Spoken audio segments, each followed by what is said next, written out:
Drone footage ने Argentina में जजीरा निमा विल्डिस के करीब पानियों में आरकास की एक फली को पकड़ा, जिसे कातिल वहेल भी कहा जाता है।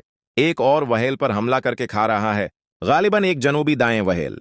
ख्याल किया जाता है कि ये वीडियो जनूबी दाएं वहेल बछड़े का शिकार करने की दूसरी दस्तावेजी मिसाल है।